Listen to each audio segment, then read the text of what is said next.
Pemirsa, lalu apa saja bukti yang tengah disiapkan kuasa hukum Tom Lembong untuk mengajukan pra-peradilan dan benarkah kasus Tom Lembong ini masih abstrak di mata publik? Kita akan membahasnya bersama dengan kuasa hukum Tom Lembong, Ari Yusuf Amir. Selamat malam Pak Ari. Selamat malam, Vera. Pak Ari, apakah Pak Tom Lembong bersama dengan tim kuasa hukum sudah memutuskan untuk menempuh upaya pra-peradilan? Ya, terima kasih. Hari ini kita juga masih kumpul semua tim untuk membahas rencana kita untuk mengajukan pra-peradilan. Tetapi itu belum kita putuskan secara tuntas karena ini semua pertimbangan-pertimbangan lagi dikaji terus dan bahan-bahan juga lagi disiapkan. Tetapi kami terus melaju untuk mempersiapkan bahan-bahannya supaya lebih matang. Ketika nanti sudah diputuskan harus diajukan pra-peradilan maka akan segera kita masukkan. Jadi belum diputuskan, masih dipertimbangkan, tapi berkas pun masih berproses untuk disiapkan gitu ya. Jika memang nanti akan ajukan pra-peradilan. Hari ini kita rapat, walaupun minggu, semua tim lawyernya kumpul untuk rapat untuk membahas itu dan itu dokumen-dokumennya sudah cukup lengkap. Rencananya diputuskan kapan dan akan diajukan kapan? Kemungkinan besok sudah ada keputusan tentang pra-peradilannya, tapi begitu diputuskan bahan-bahan juga sudah lengkap. Jadi kami sudah antisipasi untuk itu. Memang banyak hal yang kita pertimbangkan ini, Vera. Tapi insya Allah besok sudah ada keputusannya. Oke. Pak Ari, sebetulnya kejanggalan apa yang menjadi pertimbangan dalam penetapan tersangka sehingga pihak kuasa hukum akhirnya mempertimbangkan untuk mengajukan pra-peradilan ini? Ya, secara detail saya belum bisa sampaikan ya, karena nanti itu juga adalah bahan pra-peradilan kita. Tapi secara umum gini, bahwa Pak Tom Lembong ini sangat kooperatif dalam pemeriksaan. Beliau 4 kali dipanggil sebagai saksi, beliau hadir on time dan selalu memenuhi semua panggilan tersebut. Lalu pada panggilan keempat, beliau itu dipanggil sebagai saksi. Sehingga beliau merasa tidak perlu membawa seorang lawyer untuk mendampinginya. Tetapi ketika pada saat itu juga, lagi pemeriksaan saksi dirubah statusnya menjadi tersangka. Lalu dilakukanlah penahanan. Nah, yang menjadi pertanyaan kita dan pertanyaan publik juga adalah ada urgensi apa pada hari itu, diketemukan bukti apa pada hari itu, didapatkan keterangan apa pada hari itu sehingga merubah statusnya menjadi tersangka yang terlampau cepat seperti itu. Lalu apakah urgensinya dilakukan penahanan? Berkali-kali saya sudah sampaikan penahanan ini adalah upaya paksa yang sebetulnya tidak perlu untuk dilakukan karena beliau sangat kooperatif, tidak mengulangi perbuatannya, dan beliau juga tidak akan menghilangkan barang bukti. Jadi tidak ada hal-hal dalam pasal 21 KUHP itu yang menunjukkan bahwa dia patut dilakukan penahanan. Nah, inilah yang mungkin jadi salah satu bahan pertimbangan kita. Lalu yang kedua adalah tentang penetapan beliau sebagai tersangka. Tadi kita dengar penjelasan Kapus Penkum bahwa saat ini masih dicari kerugian negara. Ini juga menjadi lucu. Orang sudah dijadikan tersangka, sudah ditahan, kerugian negaranya baru mau dicari. Tentang itu juga menjadi hal yang lucu. Karena temuan BPK yang kami pelajari kemarin, temuan BPK yang dibuat itu menjadikan dasar tidak menyebutkan tentang kerugian negara pada saat itu. Dan ingat bahwa kasus ini akan menjadi pidana kalau sudah ditemukan tentang perbuatan melawan hukumnya, mens reanya, ada kejahatan di sana. Kalau soal kebijakan-kebijakan, semua menteri tentunya mengambil kebijakan. Dan kebijakan itu bisa benar, bisa salah. Tapi apakah kebijakan itu pidana atau tidak, apalagi pidana korupsi, nah itu memenuhi unsur-unsur yang sudah jelas sebetulnya dan limitatif dalam undang-undang. Ini yang kita pertanyakan, Vera. Oke. Pak Ari, sebagian publik memang melihat ada kejanggalan dan kasus ini masih abstrak begitu ya. Karena dirasa Kejaksaan Agung belum bisa membeberkan secara detail apa-apa saja sebetulnya yang bisa mengaitkan bukti bahwa Tom Lembong memang melakukan pelanggaran tipikor. Kemudian apa yang ingin disiapkan dan sedang berproses saat ini? Tadi Anda katakan bahwa berkasnya pun sudah disiapkan oleh tim kuasa hukum gitu ya, untuk melakukan pra-peradilan. Berkas-berkas dan bukti apa? Ya, yang paling penting adalah penetapan beliau sebagai tersangka. Karena sampai saat ini kita juga menanyakan kemarin pada waktu pemeriksaan, sebetulnya ada apa dalam rumusan pasal 2 dan 3, jangan lupa itu adalah delik material yang harus jelas dan nyata. Dia melakukan perbuatan melawan hukumnya itu apa? Lalu dia menguntungkan atau memperkaya diri sendiri, orang lain atau korporasi itu di mana? Itu harus diuraikan. Nah, sampai saat ini kan kita juga kan harusnya sudah saatnya lah untuk proses pemeriksaan itu lebih transparan. Dan publik juga menunggu itu di mana. Selama ini kejaksaan hanya menjelaskan tentang kebijakan. Lagi-lagi kita ingatkan, kebijakan itu adalah domainnya hukum administrasi negara. Seandainya pun salah kebijakan tersebut, atasannya yang akan menghukum dan ada proses administrasi untuk menghukumnya. Seandainya Oke. salah.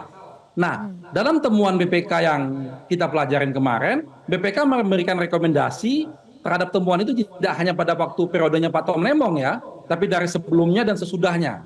Nah, ada beberapa hal yang misalnya harus diperbaiki, maka diminta supaya Menteri Perdagangan menegur dirjennya dan direkturnya, Dirjen Perdagangan Luar Negeri dan Direktur Impor pada waktu itu.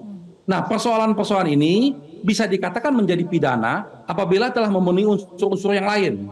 Nah, unsur-unsur yang lain inilah sebaiknya kejaksaan buka saja di publik. Apa yang harus ditutupin? Pak Tom Lembong sudah ditahan, tidak mungkin menghilangkan barang bukti, apalagi coba?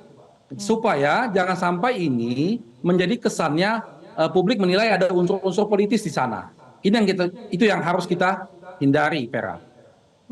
Oke, Pak Ari, bahwa Kejaksaan Agung kan kukuh ya menyatakan bahwa Tom Lembong itu melanggar pasal 2 atau 3 Undang-Undang Tipikor. Ada upaya melawan hukum, yakni meski kondisinya surplus saat itu, namun Mendak tetap berikan persetujuan impor gula. Apa tanggapan Anda ketika harus menyangkal ataupun juga melawan pernyataan dari Kejaksaan Agung ini? Ya, seperti saya katakan tadi, seandainya pun kebijakan itu salah, ini bukan domainnya pidana. Seandainya ya, apalagi yang dikatakan oleh kejaksaan tadi juga masih bisa kita perdebatkan. Apa benar pada waktu itu surplus? Lalu yang mengimpor gula ini hanya Pak Tom Lembong.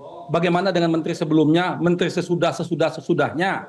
Ada 6 menteri pada waktu itu.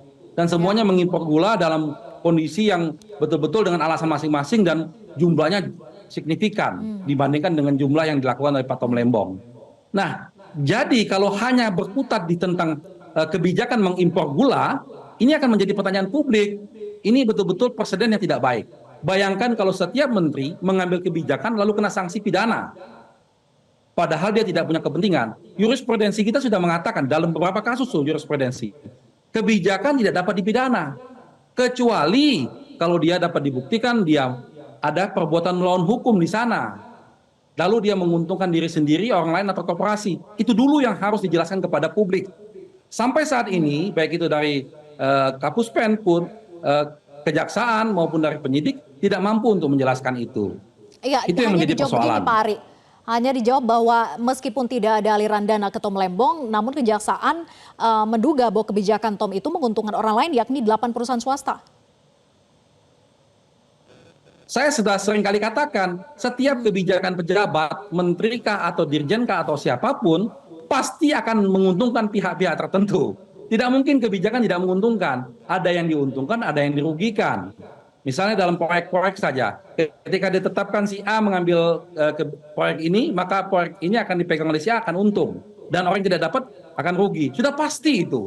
Nah, persoalannya harus diingat, apakah kebijakan tersebut melakukan perbuatan melawan hukum. Itu yang pentingnya di sana. Kuncinya di sana. Lalu itu ada imbas kepada dia. Kepada si Pak Tom Lembong. Ada kepentingannya dia di sana. Nah, inilah yang harusnya diuraikan secara sederhana oleh pihak kawan-kawan kita dari kejaksaan. Kalau hanya itu saja yang dikatakan melanggar, kebijakannya melanggar, lalu menguntungkan orang, itu bukan pidana. Itu bukan pidana. Oke. Tidak hanya datang dari pegiat anti korupsi, namun keraguan kasus Tom Lembong ini juga datang dari Ketua Komisi 3 Habibur Rahman. Apa artinya bagi Tom Lembong dan juga tim kuasa hukum? Pak Ari, benarkah bahwa kasus Tom Lembong itu karena masih sumir, masih abstrak, sehingga tadi Anda katakan bahwa perlu penjelasan yang detail dari Kejaksaan Agung agar tidak berdampak pada tuduhannya ke pemerintahan Prabowo yang menggunakan instrumen hukum untuk urusan politik? Saya pikir tepat. Statementnya Pak Habibur Rahman itu tepat sekali. Kami sama dengan beliau tidak ingin membawa masalah ini ke ranah politik. Kami sekarang merasa bahwa ini hanyalah persoalan hukum semata. sehingga kita melakukan pembenahan dalam penegakan hukum kita. Bagaimana penegakan hukum kita ini betul-betul memiliki prinsip yang berkeadilan, transparan, dan betul-betul terbuka untuk siapa saja, jangan tebang pilih. Semua pihak harus diberikan tanggapan hukum yang sama. Semua sama di mata hukum. Nah, harapan kita dengan pemerintahan saat ini, penegakan hukumnya akan jauh lebih baik. Itu harapan kita. Kita setuju mendukung pemberantasan korupsi, kita setuju penegakan hukum, tapi ingat, penegakan hukum yang berkeadilan dan penegakan hukum yang tanpa tebang pilih. Sehingga benar-benar penegak-penegak hukum kita ini menjadi pahlawan bagi kita. Jangan melakukan hukum untuk kepentingan-kepentingan tertentu. Ini kan cara-cara lama yang akan membawa dampak yang negatif buat negara ini. Itu yang harus kita hindari. Tapi sampai saat ini, Pak Tom Lembong tidak pernah menyinggungin kepada masalah politik. Beliau dengan tegar mengatakan, ini proses hukum, kita jalani saja. Saya katakan Pak Tom Lembong, kami pun sama menghormati proses hukum. Tapi ingat, proses hukum yang benar, yang adil yang kita hormati. Proses hukum yang salah, yang tidak adil, tidak perlu kita hormati. Itu harus kita ingatkan, harus diperbaiki dari bangsa ini. Supaya jangan diulang-ulangi lagi proses hukum yang tidak benar itu. Seperti itu Mbak Vera. Baik, kita nantikan progres selanjutnya. Apakah memang benar nanti diputuskan untuk melanjutkan upaya pada tahap pra-peradilan. Terima kasih Pak Ari sudah bergabung bersama kami di Prime Time News. Selamat malam.